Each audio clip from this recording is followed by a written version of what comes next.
तो आदाब, नमस्कार, गुड इवनिंग, सत श्री अकाल। एक बार फिर आप तमाम लोगों का स्वागत है क्राइम तक की कहानी के इस एपिसोड में। उम्मीद है पूरी फैमिली अच्छी होगी, अपना और अपनों का ख्याल रख रही होगी। कुछ वक्त पहले एक कहानी आपको सुनाई थी और एक रोड एक्सीडेंट का मामला था जिसमें मैंने बताया था कि अपने देश में रोड एक्सीडेंट में कितने लोगों की मौत होती है। साथ ही ये भी कि एक बड़ी अजीब चीज निकल कर आई थी कि कई बार कई लोग किसी का कत्ल कराने के लिए बाकायदा किसी ड्राइवर को हायर करते हैं, मतलब एक ड्राइवर को सुपारी देते हैं। और उसकी वजह है रोड एक्सीडेंट में डेथ को लेकर हमारा कानून। अगर किसी का कत्ल करें तो उम्र कैद कम से कम या फिर फांसी की भी सजा होती है, लेकिन अगर रोड एक्सीडेंट में किसी गाड़ी के नीचे कुचल कर किसी की जान चली जाती है तो कई बार तो 2-4 दिन के अंदर ही जमानत मिल जाती है और सजा भी बहुत मामूली है। तो अगर किसी को आप कुछ पैसे दे दें और फिर किसी की जान लेने के लिए जो प्रोफेशनल किलर है उनकी बजाय किसी ड्राइवर को आप हायर करते हैं तो फिर जो सजा है वो भी कम हो जाती है। और ये एक पूरा गैंग था, ये बहुत सारे लोग इसको इस्तेमाल कर रहे थे। इसीलिए पुलिस ऐसे मामलों की तफ्तीश बहुत गहराई से करती है, लेकिन कई बार लापरवाही होती है। ये सब कुछ इसलिए बता रहा हूं कि करीब 3 साल पहले 2021 की बात है। पानीपत दिल्ली के करीब हरियाणा में एक शख्स रहा करता था जिसका नाम है विनोद। विनोद की अपनी एक कंप्यूटर की शॉप थी, कंप्यूटर सेंटर चलाता था वो, और दुकान भी थी। शादीशुदा विनोद। एक रोज ये बात है 5 अक्टूबर 2021 की। विनोद अपने कंप्यूटर सेंटर से लौटा और घर के बाहर ही मौजूद था। तभी एक ट्रक अचानक पहुंचा और उसने सीधे विनोद को टक्कर मार दी। हादसा ऐसा था कि विनोद के बचने की उम्मीद कम थी, लेकिन कुदरत ने करिश्मा दिखाया। विनोद के दोनों पैर टूट गए, उसकी हड्डियां टूट गई, लेकिन उसकी जान बच गई। बाद में अस्पताल में इलाज चला, फिर वो ठीक हो गया। इधर कुछ चश्मदीद थे, उन्होंने ट्रक को देखा, उसके नंबर को देखा और फिर विनोद के घर वालों ने, उसके खासतौर पर चाचा ने, पुलिस में जाकर कंप्लेंट लिखाई कि इस ट्रक वाले ने सीधे आकर हिट किया है। पुलिस ने मामले की तफ्तीश की, उस ट्रक तक पहुंची और उस ट्रक ड्राइवर को अरेस्ट कर लिया। उस ट्रक ड्राइवर का जो नाम था देव कुमार।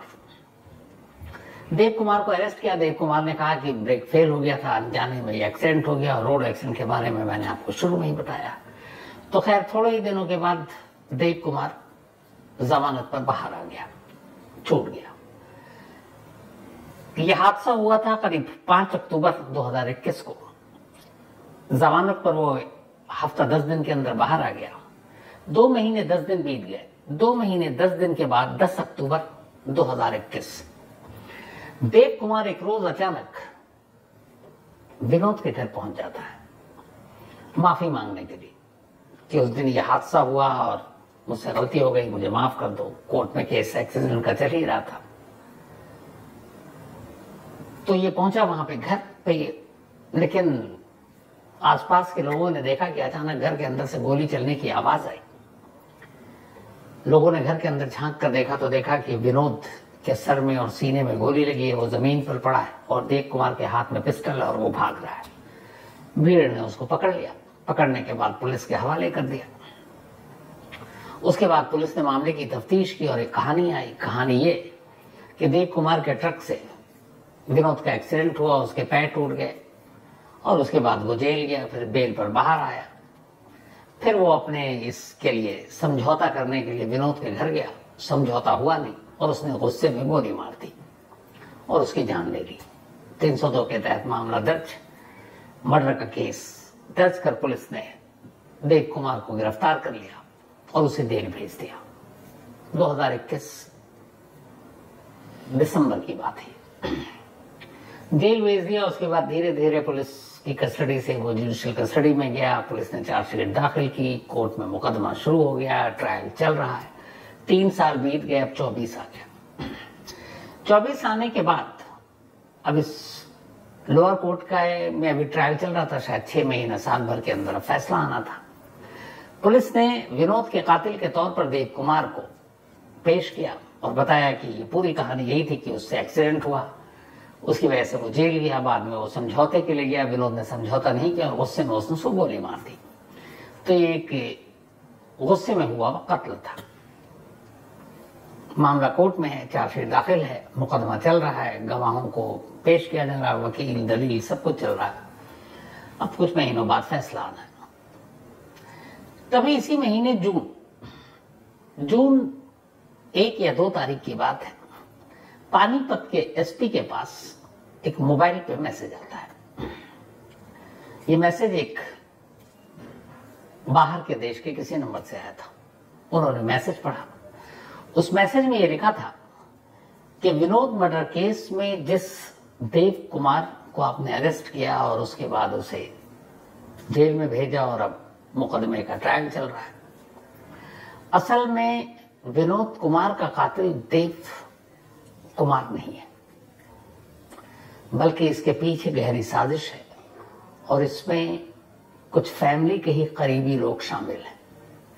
मैसेज भेजने वाले ने अपने बारे में नीचे लिखा कि मैं विनोद का भाई हूं, यानी जिसका कत्ल हुआ, जिसकी जान गई, और मैं ऑस्ट्रेलिया में जॉब करता हूं।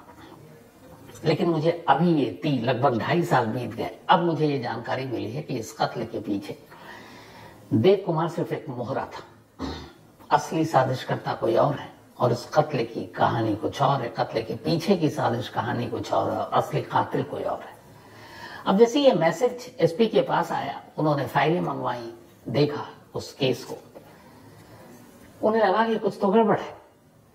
तो उसके बाद उन्होंने फिर जो रोड एक्सीडेंट हुआ था अक्टूबर के महीने में 2021 में 5 अक्टूबर को, उसकी फाइल मंगाई।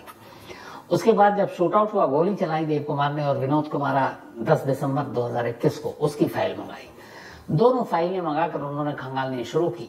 उसके बाद वो उसी थाने के उन्होंने एसएचओ और उसके टीम को बुलाया और कहा जरा इस केस की दोबारा तफ्तीश करो। इसके बाद वो कोर्ट में एक अर्जी लगाई। कोर्ट में इधर मुकदमा चल रहा, कुछ ही महीने बाकी फैसला आने में, लेकिन अब पुलिस की तरफ से जाता है कि इस केस को कुछ और हमें जांच करनी है, इसको फिर से, चूंकि क्लोज हो चुका है, चार्जशीट दाखिल हो चुकी है, रीओपन करने की मजबूरी और नए सिरे से जांच करने की इजाजत दी जाए। अदालत ने इजाजत दे दी। अब पुलिस गुपचुप तरीके से दोबारा इस कत्ल की तफ्तीश कर रही है, जो अब तक एक आम लड़ाई का मामला था। शुरुआती दिनों में कुछ ऐसा ये जानकारी मिली नहीं, लगा कि शायद भाई ने, उसके यही है क्योंकि भाई का कत्ल हुआ, उसके दिल दिमाग में कई चीजें होंगी, तो उसे लग रहा होगा कि कुछ साजिश किसी और की है। लेकिन ये simple open and shut case नजर आ रहा है। लेकिन फिर भी एसपी ने कहा कि मैसेज आया तो बारीकी से देखो। अब उन्होंने क्या किया कि 3 साल पहले जब देव कुमार ने एक्सीडेंट किया, उसके बाद गोली मारी 2 महीने 10 दिन के अंदर, उस दौरान के सारे कॉल डिटेल को निकालने का फैसला किया। जब कॉल डिटेल निकालने का फैसला किया तो देखा कि उस दौरान में किस किस से बात होती थी। एक टीम को इस पर लगा दी, एक टीम को इस पर लगाई कि इस कत्ल के बाद, यानी कि दिसंबर 2021 के बाद से 2024 के बीच में क्या देव कुमार से जेल में मिलने के लिए कौन कौन गया, उसकी फैमिली, फ्रेंड और लोग। इसके अलावा उस मोबाइल पे जब इंसिडेंट हुआ था उस वक्त जो बात हो रही थी, उसके बाद भी क्या कभी देव कुमार की फैमिली ने किसी से बातचीत की, ये सारी चीजें। वो ट्रक कब खरीदी गई जिससे एक्सीडेंट हुआ, अब ये सारी टीमें जांच में लग गई। इसके बाद धीरे धीरे सारी जांच करने के बाद एक रिपोर्ट आई एसपी के पास। ये रिपोर्ट काफी चौंकाती थी। इस रिपोर्ट के मुताबिक जो सबसे लेटेस्ट आया कि अदालत में विनोद के कत्ल की गवाही चल रही थी और जब यह कत्ल हुआ उस वक्त, उस दौरान अक्टूबर 2021 के इर्द गिर्द सबसे ज्यादा जो बातचीत होती थी कातिल देव कुमार की, वो एक सुमित नाम के शख्स से होती थी। और जिस दिन ये गोलीबारी शूट आउट हुआ, यानी कि 10 अगस्त 2021 को, उस दिन भी सुमित से कई बार बात हुई। इत्तेफाक से पुलिस ने ध्यान दिया कि इस नंबर पे बात हो रही है तो पता चला ये सुमित का नंबर है। सुमित कौन है? तो उसका एक जिम ट्रेनर है, जिम में काम करता है। तो पुलिस ने कहा कि 2 इंसिडेंट हुआ था, एक रोड एक्सीडेंट हुआ था, उसके बाद शूट आउट हुआ, गोली मारी। क्या इन दोनों दिन सुमित ने बात की थी? जब देखा गया तो 5 अक्टूबर जिस दिन एक्सीडेंट हुआ उस दिन भी सुमित के कई कॉल, और 10 दिसंबर जिस दिन शूट आउट हुआ उस दिन के भी सुमित कॉल, और इन 2 दिनों के अलावा बाकी दिनों में नॉर्मल कम बातचीत होती थी, और इन्हीं 2 दिनों में सबसे ज्यादा। इसका मतलब है कि कुछ ना कुछ कनेक्शन था।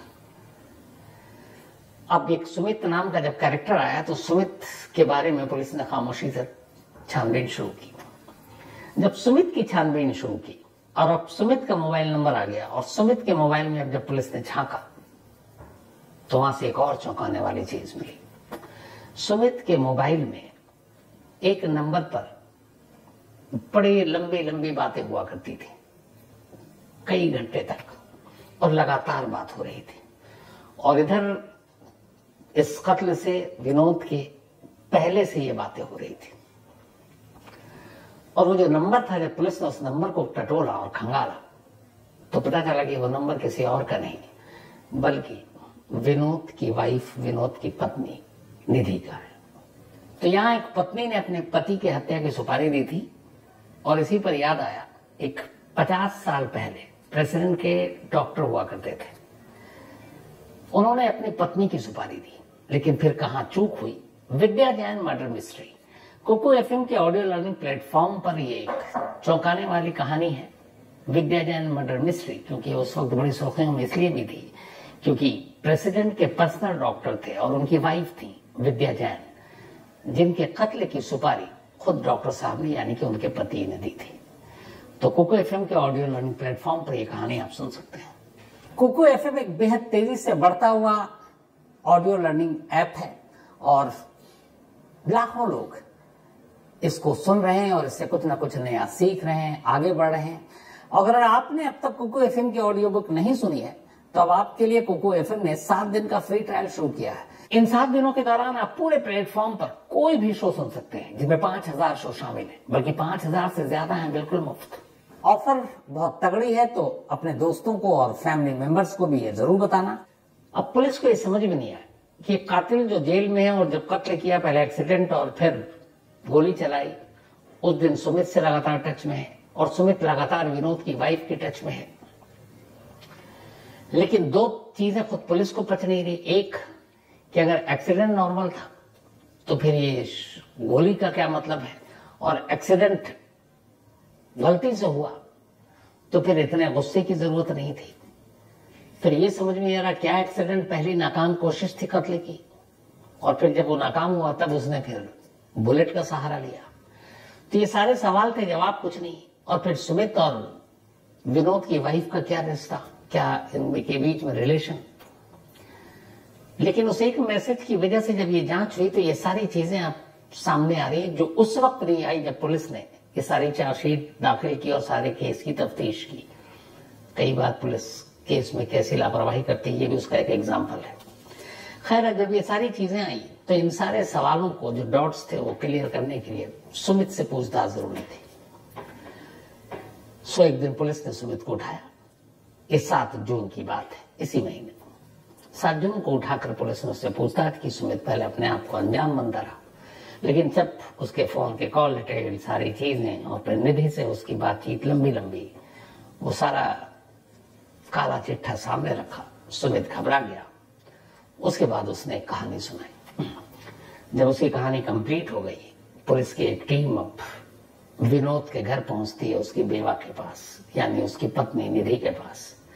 निधि को पुलिस स्टेशन बुलाती है, फिर उससे पूछताछ करती है।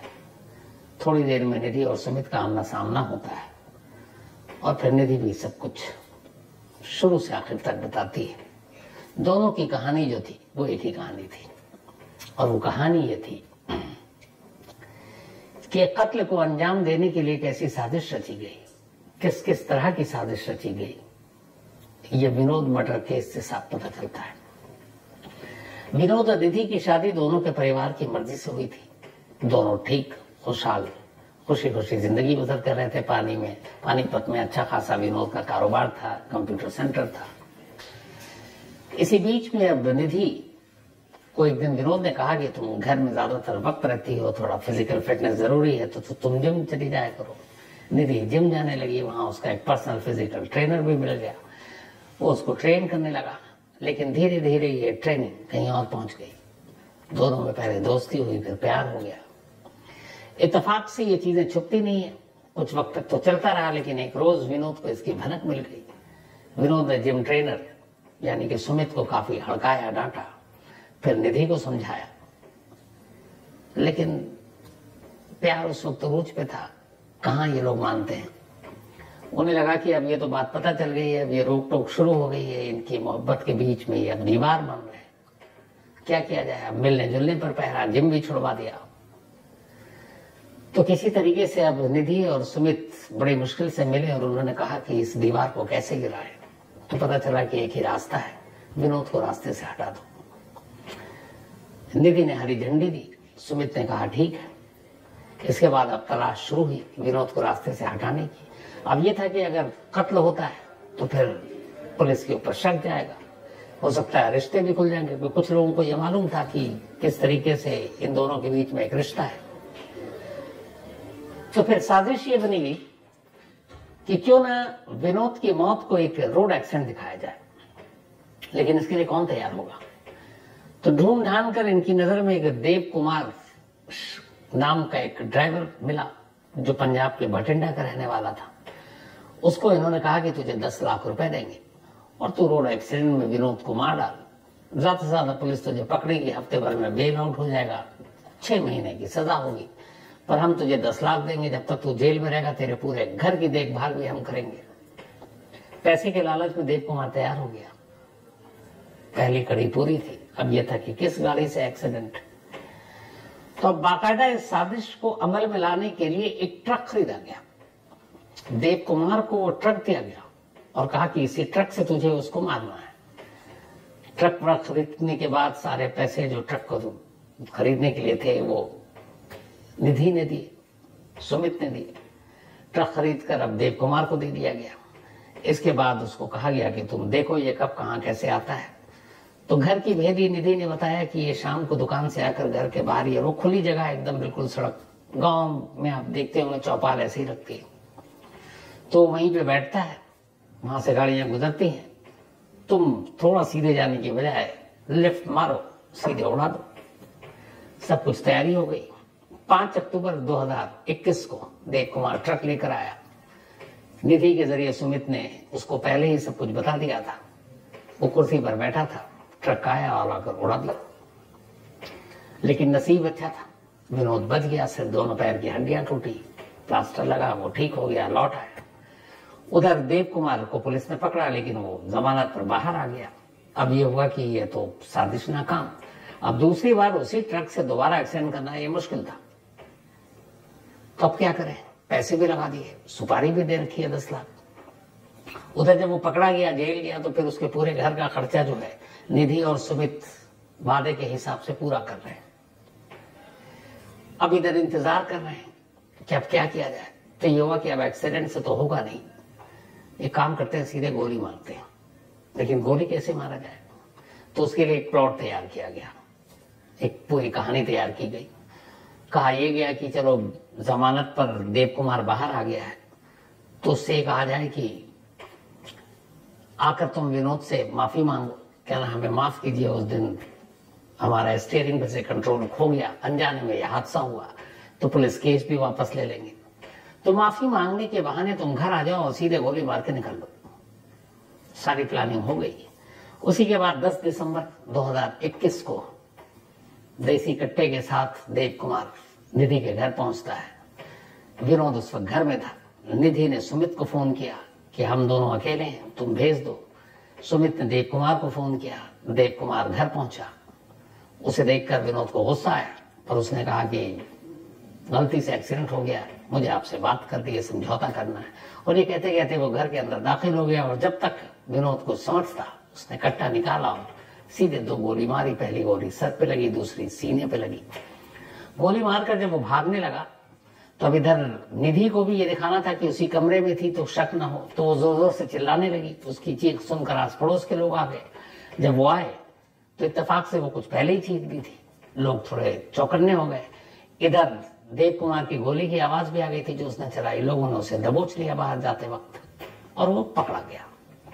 पकड़ने के बाद पुलिस के हवाले कर दिया गया। लेकिन तब भी सच्चाई छुपी रही। यही था कि इसी ने एक्सीडेंट किया, यही आया था समझौता करने, केस वापस लेने के लिए गुस्से में गोली मार दी। और यही कहानी पुलिस ने अपनी FIR में और चार्जशीट में लिख ली और उसके बाद उसे जेल भेज दिया। पानीपत जेल में वो बंद रहा, मुकदमा शुरू हो गया और निधि और सुमित तसल्ली से मिलते रहे। अब यहां तक तो ठीक था। 3 साल लगभग 2.5 साल गुजर गए। लेकिन ये जो जून के फर्स्ट वीक में पानीपत के एसपी के पास ऑस्ट्रेलिया से जो मैसेज आया विनोद के भाई का, वो कैसे आया? तो जब इसकी पड़ताल की गई तो पता चला कि सुमित के साथ जिम में निधि के जो रिलेशन थे उसके बारे में विनोद को पता चला, और विनोद के जरिए उसके भाई को भी ये बात पता चली थी। लेकिन उसके भाई ने ये नहीं सोचा था कि उसके भाई की मौत के पीछे ये रिश्ता शायद वजह बनी। जब वो ऑस्ट्रेलिया में था और वहीं काम कर रहा था, तब उसके कुछ दोस्तों ने बताया कि तुम्हारे भाई की मौत के बाद से ही निधि और सुमित के बीच में काफी मुलाकातें होती हैं, बातें होती हैं। और फिर वहीं से ये चीजें शुरू हुई कि मौत के बाद से निधि का जो रवैया था वो अलग था।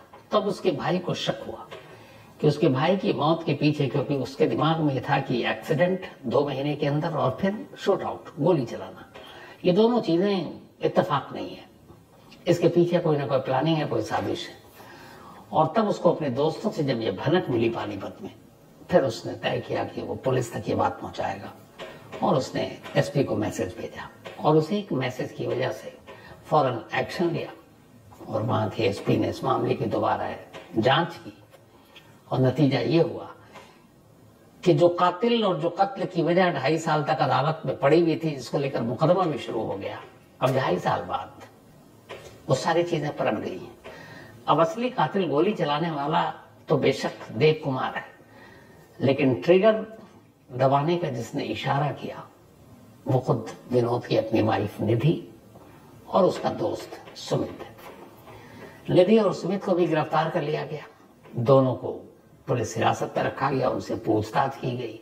उस वक्त के सारे ट्रांजैक्शन, वो सुपारी के 10 लाख रुपए की रकम, उन सारी चीजों को पुलिस ने अब एक साथ एस्टेब्लिश किया। जांच करने के बाद वो बैंक खातों से, सारी चीजों से, उस ट्रक की खरीदारी, और अब एक मजबूत केस बना है, और अब वो वाला ट्रायल रुक गया है। अब इस नई चार्जशीट के बाद इस मामले में एक नहीं बल्कि अब 3 कातिल, एक देव कुमार जिसने गोली चलाई, एक निधि जिसने गोली चलाने का इशारा किया, और एक सुमित जो निधि का पार्टनर रहा। तो कैसे एक मैसेज ने 2.5 साल के बाद एक केस का पूरा रुख ही बदल दिया, और कैसे इस कत्ल को पहले एक रोड एक्सीडेंट दिखाने की कोशिश की गई थी। तो ये थी आज की कहानी। बताइए, एक पत्नी ने अपने पति को मारने के लिए क्या कुछ किया, मतलब ऐसी ऐसी साजिश सोची जो प्रोफेशनल किलर का काम है, प्रोफेशनल गैंग ऐसा करते हैं। और ये काम गृहिणी, एक आम पत्नी थी। वही है कि जब दिमाग घूमता है तो इंसान क्या कुछ कर बैठता है, और पूरी जिंदगी जेल में कटेगी। तो ये थी आज की कहानी, लेकिन कहानी खत्म करूं उससे पहले वही अपना सिलसिला। आज आराध्य मिश्रा, इनका जन्मदिन है, तो हैप्पी बर्थडे आराध्य। और ये अमरनाथ मिश्रा जी की बेटियां हैं, और साथ ही अनिरुद्ध मिश्रा इनके छोटे भाई। श्रुति उगानिया, इनका भी आज बर्थडे है, तो हैप्पी बर्थडे श्रुति। और ये रमेश सोलंकी जी की बेटियां हैं।